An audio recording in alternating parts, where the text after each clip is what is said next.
Aquel fresco día de octubre, en que Cayetana Chávez dio a luz a su bebé. Empezaba en Sinaloa la temporada en que las tormentas húmedas del verano dan paso finalmente a las brisas y las hojas muertas, mientras los pajaritos colorados planean por entre los corrales y a los perros les crecen nuevos abrigos de pelo. En el Gran Rancho Santana, la gente nunca había visto calles pavimentadas o iluminadas, ni un tranvía ni un barco. Para ellos, los escalones eran inventos de fuerzas ocultas, mientras que los escalinatas eran las primas malvadas de las escaleras y ambas debían de plano evitarse. Incluso las calles de Ocoroni, muy transitadas ciertos domingos cuando la gente dejaba la seguridad de la hacienda para prevenir rumbo a misa, eran de tierra o empedradas, nunca pavimentadas. La gente creía que en todas las grandes ciudades se veían puercos en las calles y que cuadalosas corrientes de miados de mula atraían nubes de avispas histéricas, y que todo estaba hecho de lodo y paja. A la pequeña Cayetana le llamaban la chuparrosa, aunque en la lengua le decían Semalú. Ese día de octubre era el 15 y la gente había empezado ya los preparativos para la celebración del Día de los Muertos. Distante de tan solo 2 semanas, empezaban a preparar los platillos favoritos de sus muertitos. Tamales verdes para los fallecidos tíos que casi nadie recordaba. Nadie recordaba. Aunque el calor y las moscas dejarán a los tamales todavía más verdes. Había vasitos con tequila, o ron o rompope, siempre del gusto de los muertos, como al tío Pancho le gustaba la cerveza, una tinaja de chiva aguada. De Guaymas agotaba su efervescencia frente a la trética imagen del altar familiar. Los trabajadores del rancho llevaban calabaza enmielada, dulces de nopal y guayaba, mermelada de mango, machaca de chivo y chorrientas, quesos blancos que les hubiera encantado consumir, pero que respetarían conscientes de los inquietos espíritus andaban familizos y ninguna familia podía darse el lujo de aliviar su hambre a costa de insultar a los muertos.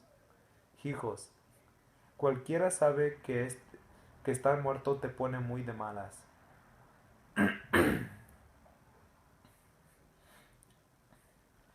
La gente colocaba ahí los cigarrillos de hoja de maíz, que preferían los muertos y que no podían comprar tabaco. Los rellenaban con muchache, que ardía muy bien y solo hacía toser al fumador un poquito. El dedal de la abuela, las viejas balas del abuelo, fotos de mamá y papá, el cordón umbilical de un bebé abrigado, en una bolsa de punto de cruz. Ahorraban sus centavos para comprar pan de muerto y calaveras de azúcar con los nombres de los muertos que deseaban honrar, escritos con betún azul en la frente de las calaveras, aunque no supieron leerlos. También los respoteros eran analfabetos. El alfabeto caía al vacío. Tomás Orea, el patrón del rancho, se reía junto con sus vaqueros de los errores gramaticales cometidos al escribir los nombres en las calaveras. Martía, José, Octavio. Los pícaros vaqueros se carcajeaban, aunque la mayoría tampoco sabían leer. Pero no fuera a creer, don Tomás, que eran brutos o peor, pendejos. Un verso, anunció Tomás. No, exclamó su mejor amigo don Lauro Aguirre, al gran ingeniero que estaba de visita. Hubo una vez un joven de Guachamil, recitó Tomás, que se llamaba pinche inútil. Y preguntó don Lauro, todavía no le agarro bien la onda. Tomás cabalgaba en su terrible corcel negro por entre la escarcha luminosa que despedían las estrellas y que pintaban de azul y gris pálido al rancho, como si del cielo hubiese lloviznado azúcar en polvo sobre los mangos y los mezquites. La mayoría de los habitantes de Sinaloa jamás habían vagado más allá de 100 kilómetros. Él había viajado más que nadie, 150 kilómetros, un recorrido épico emprendido 5 días antes, cuando él y su mayordomo, el segundo, habían llevado hasta las Mochis y más allá hasta el mar de Cortés a un escuadrón de colonos armados, todos para recibir a don Lauro Aguirre, quien llegó por el barco del lejano Mazatlán y con el trajo en cargamento para el rancho, cuyo transporte encargaron a una conducta de carretas en su escolta de caballería.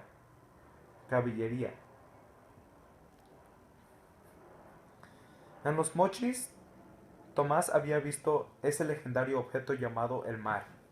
Es más verde que azul. Había notado a sus compañeros ya todo un experto a primera vista. Los poetas están equivocados. Pinches poetas, escupió el segundo. El segundo, que odiaba a todos los versificantes y a los salmistas. Habían ido hasta el muelle a recibir al ingeniero. Este saltó del bote haciendo gracil pirueta, feliz de encontrarse de nuevo entre los rústicos brazos de su bon ami tres enchante. Bajo el brazo, cuidadosamente envuelto en una manta, Aguirre llevaba en un ejemplar empastado en piel de tratado sobre energía y magnetismo de Maxwell. Según él, ese escocis había escrito un clásico. Don Lauro tenía la molestia sospecha de que la electricidad, esa fuerza oculta, y el magnetismo, sin duda un poder espiritual, podían usarse para localizar y inclusive afectar el alma. Aguirre traía escondida en el bolsillo una maravilla aún mayor, un paquete de chicles, Adams de esos blackjack de indescriptible sabor a licores. No más deja que los pruebe Tomás, pensaba. Al segundo, el barco se le figuraba como un pájaro gordo con las alas grises que después de devorar un pez, no más estaba flotando ahí, muy, muy ornado. Apuntó al barco y le dijo a un vato: es un pájaro gordo, se tragó un pescado, nada más anda flotando por ahí. Escondió un puro y su sonrisa mostró dientes y encías taponados con hebras de tabaco. El segundo tenía cara de ídolo azteca con ojos achinados y frente aplastada como las de los mayas. La nariz parecía una hoja de navaja curva y colgaba sobre un bigote caído. Como los de los bandidos, se creía guapo. Pero si hasta Aguirre se creía guapo, a pesar de tener esos cachetes rechonchos que se suponía eran la maldición de la urea. Trataba de sumir los cachetes sobre todo cuando lo comparaban con su amigo Tomás Urea. A don Tomás se le había desaparecido los cachetes, tanto que con luz del día y los pómulos hacían sombra, como si fueran de guerrero indio. Y esos ojos, Urea tenía un brillo feroz en la mirada. Encandilaba a los hombres a su mirada les parecía disquetante, a las mujeres fascinante. Eran los únicos ojos verdes que Aguirre había visto en su vida. Ponte a trabajar, huevón, dijo Tomás. Los Urea le pagaban generosamente a Aguirre por el privilegio de usar su educación para crear complejos planos hidráulicos y de construcción. Había diseñado redes de ventilación que alejaban los malos olores de los excusados revolucionariamente ubicados dentro de la casa. Incluso los había asombrado cuando construyó cañerías que acareaban el agua hacia arriba. Pensando en líquidos, No les llevó mucho tiempo tropezar con la famosa cantina El Farolito. Ahí devorarán mariscos crudos, tan frescos que boqueaban cuando les caía el limón y la salsa picante cubiertos de sal en granos que nomás tronaban cuando la masticaban. Unas mujeres encueradas se retorcían al ritmo de una tuba y un tambor. Aguirre hubiera querido sentir remordimiento por gozar de aquel espectáculo, pero los hombres lo disfrutaban alegremente. El, el teniente Emilio Enríquez, encargado de la conducta de carretes, llegó hasta su mesa.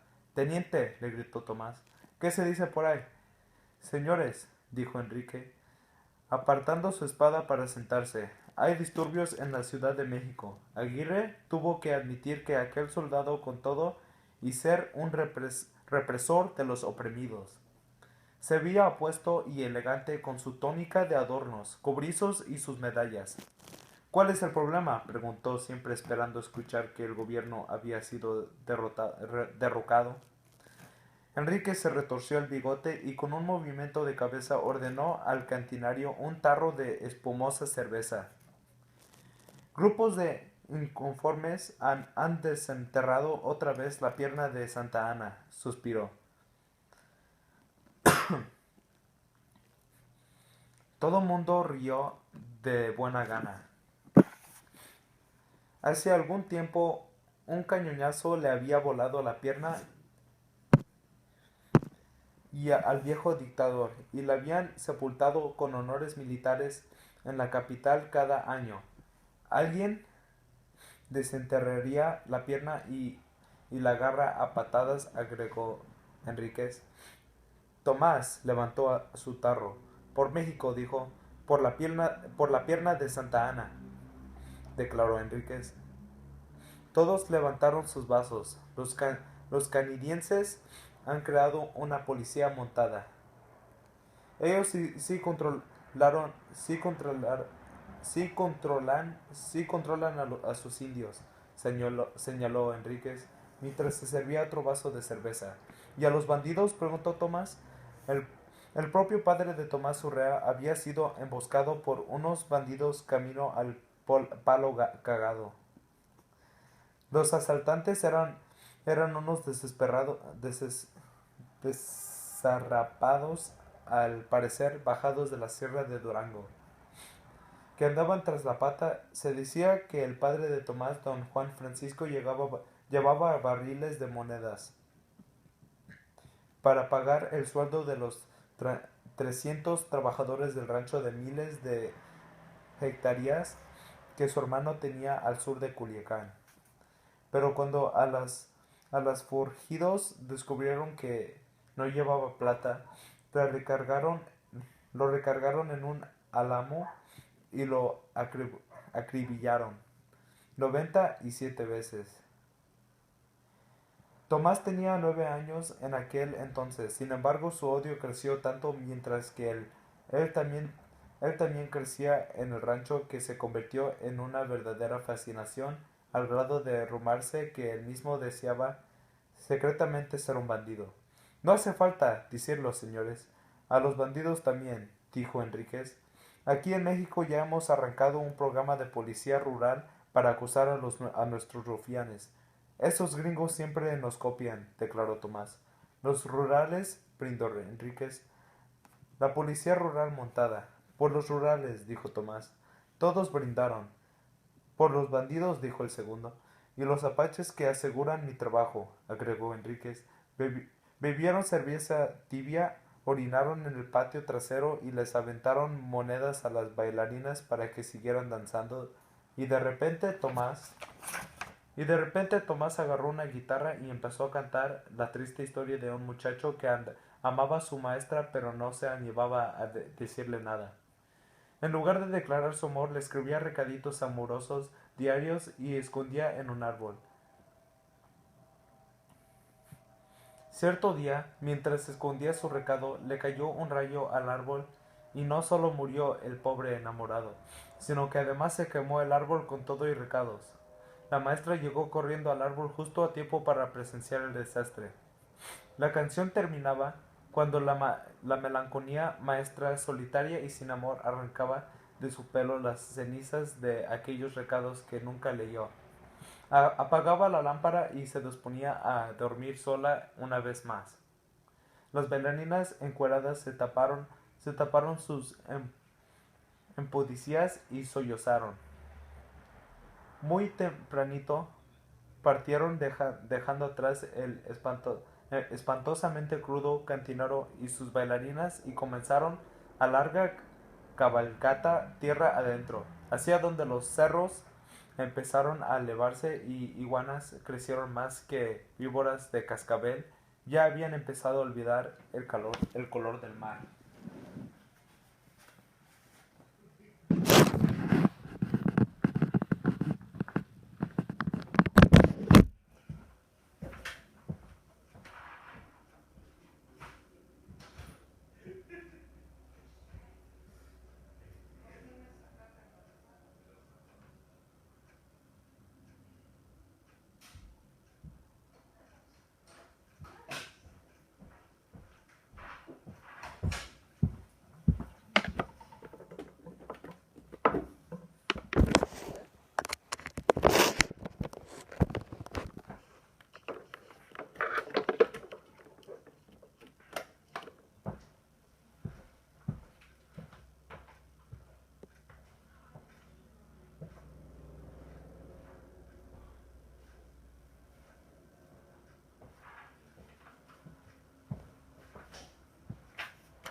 Cayetana saludó aquel amanecer con una bebida caliente hecha a base de granos de café y granos de lote tatemados, mientras la luz chorreaba del mar de este y salpicaba las ventanas de costa a costa.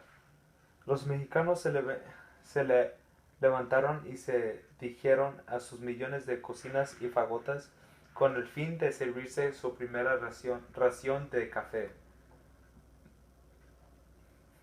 Un verdadero marimoto de café avanzaba hacia el oeste y oscilaba de una cocina a otra, de una fogata a la siguiente, de una enramada a una cueva. Unos bebían el café en vasos gruesos, otros lo sorbían de coloridos jarros o de rústicas ollas de barro que se iban disolviendo conforme bebían su contenido, o incluso de conos hechos con hojas de plátano. Café negro, café con canela, café con leche de chiva, café con un cono de piloncillo dorado derritiéndose adentro cual pirámide rodeaba de una inundación negra. Café tropical con un piquete de ron de caña que se enrosca adentro como víbora caliente. Café amargo de los altos que se espesa la sangre. En Sinaloa, café con la leche hervida con una capa de nata flotando encima como piel de ampolla reventada. Los que tenían mirada pesada se, se miran en los espejos redondos de sus tazas y contemplan sus negros reflejos. Cayetana Chávez también levantaba su taza de café, recocido de los asientos de ayer, endulzado con miel de caña y rebajado con leche de bronca de una vaca de el patrón ordeñada a escondidas. Aquel mañana occidental, todos los mexicanos soñaban el mismo sueño. Soñaban que eran mexicanos, y serlo era el misterio mayor.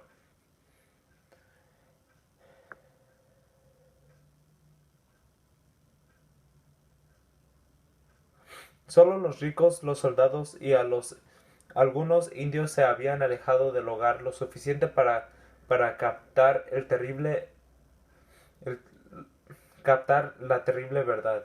México era demasiado grande, tenía demasiados colores, era demasiado ruidoso. La voz del Atlántico describaba de del Pacífico.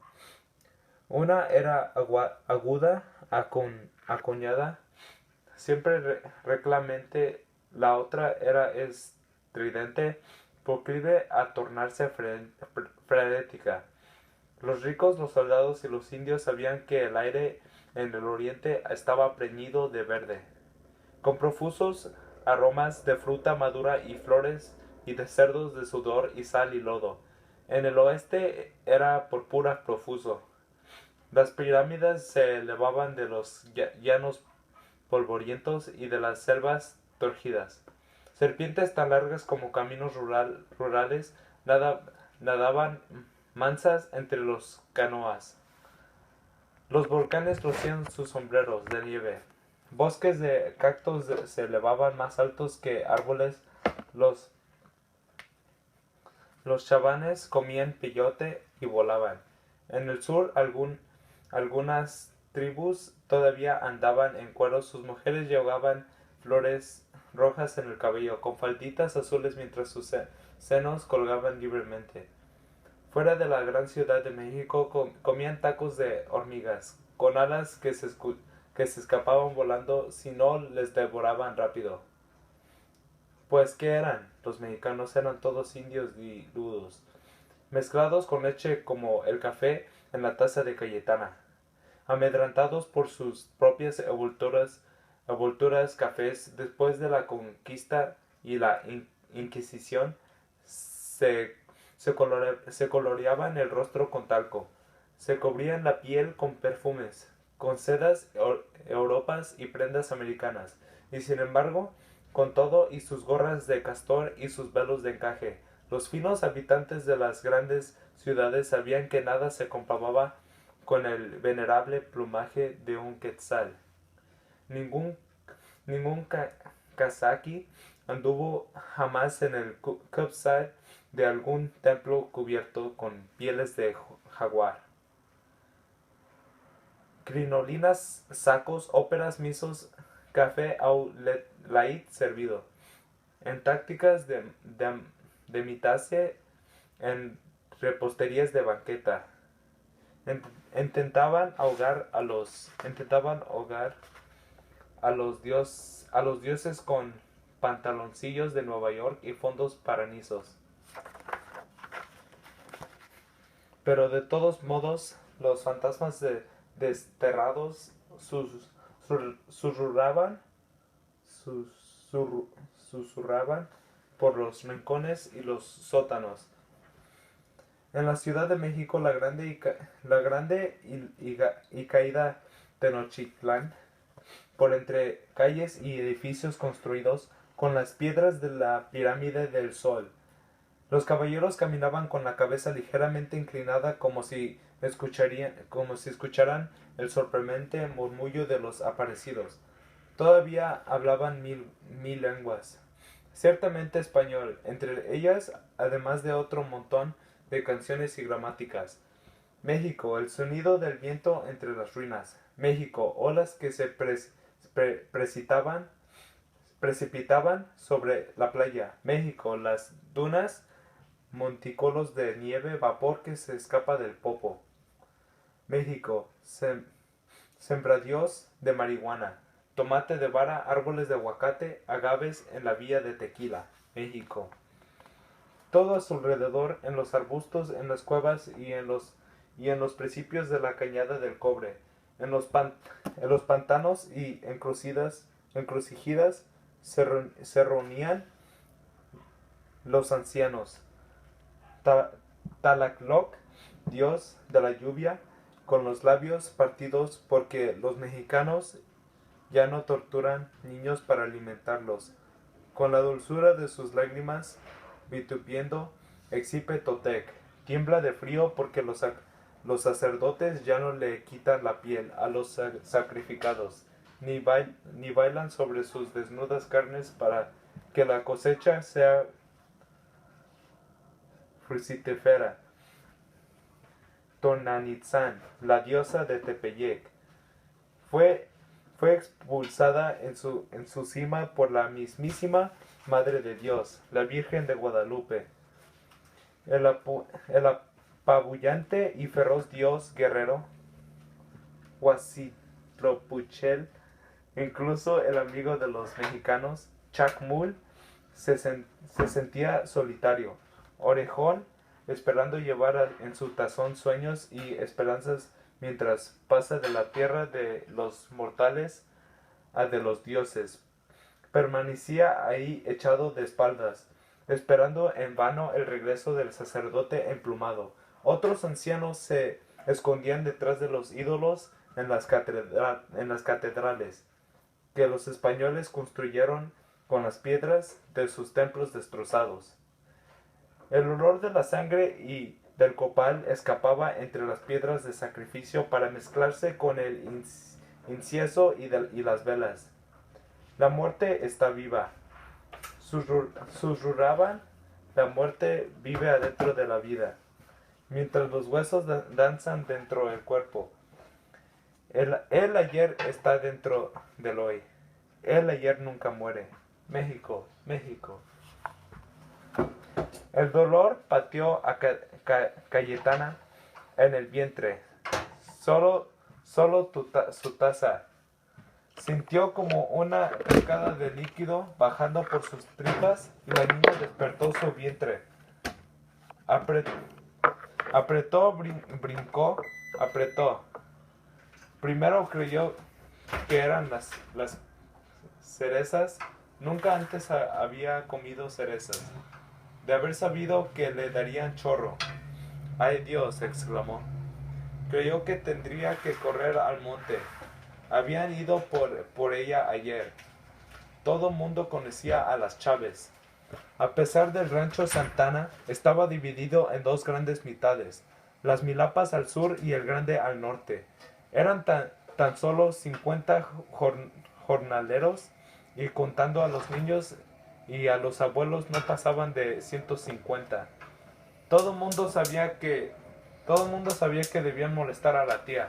La mayor parte de las hermanas de Cayetana, hijos, cualquiera prefería sacar con un palo un cascabel de la cuna de su niño, que pararse frente de la puerta de la tía.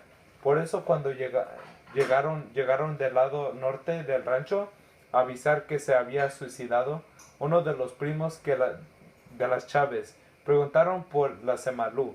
¡Ay Dios, Cayetana! Apenas tenía 14 años, pero ya había aprendido que la vida es una larga cadena de problemas.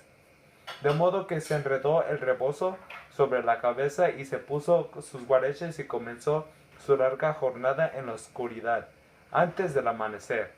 Mientras caminaba, pensó por qué la gente le llamaba Chuparrosa. ¿Sería porque era chiquita? Pues todos eran chiquitos. Se sabía que los semalús eran pájaros santos y que le llevaban las oraciones a Dios. También sabía que tenía mala fama, así que llamarla Semalú sonaba a broma.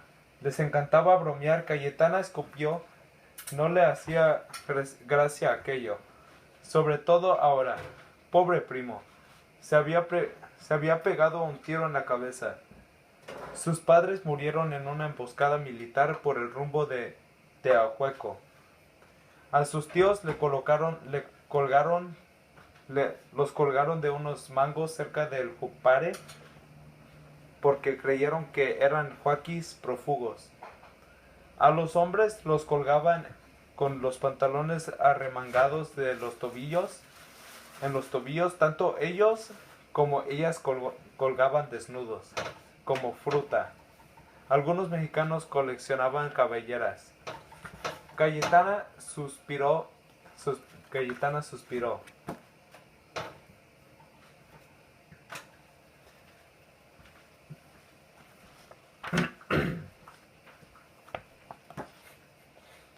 Ella estaba sola en el mundo, excepto por su hermana. Se detuvo la panza con las manos y caminó por la brecha del norte. Los corrales estaban como a 4 kilómetros. La niña pateó. Todavía no. En realidad no le molestaba que le llamaran Chuparrosa. Horas más tarde abría la puerta del jacal de su primo.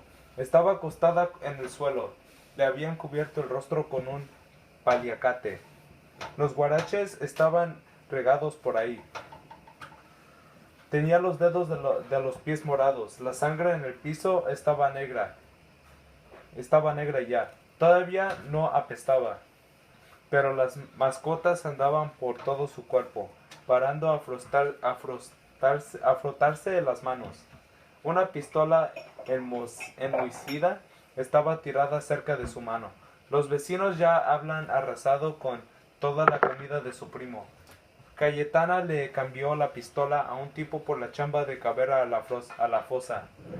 La cavó junto a un maguey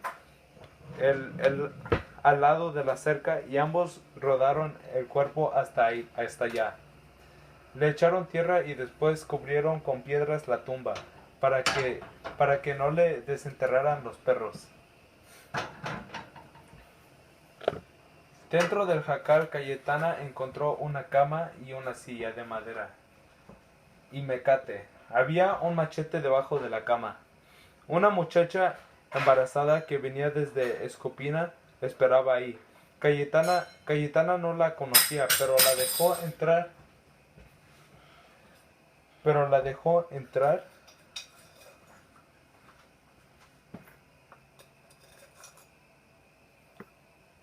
Pero la dejó entrar porque la muchacha temía que sí pararía afuera. Los coyotes se llevarían a su bebé. Cayetana aceptó las bendiciones de la muchacha. Blandió a prueba el machete unas 2 veces y les gustó cómo se sentía después. Emprendió el camino a la casa. El sol se estaba poniendo. No le agradaba eso porque le daba miedo la oscuridad. Además, el camino era peligroso. La ruta serpenteaba entre álamos y suaces. Había grillos, ranas, aves nocturnas, murciélagos, coyotes y perros, cuyos sonidos la acompañaban cuando tenía que orinar en la oscuridad y como desde que la niña había florecido, dentro de ella orinaba a todas horas. Pues si acluquillaba en miedo del camino y mantenía el machete elevado, listo para matar a cualquier bandido o demonio que se atrevería a atacarla. El canto de un tecolote la hizo apretar el paso. Al salir de un recodo vio la fogata de un campamento ahí al lado del camino. Estaba del lado sur y eso era buen presagio, pues el norte era la ruta de la muerte, o sea, oeste, o sería oeste.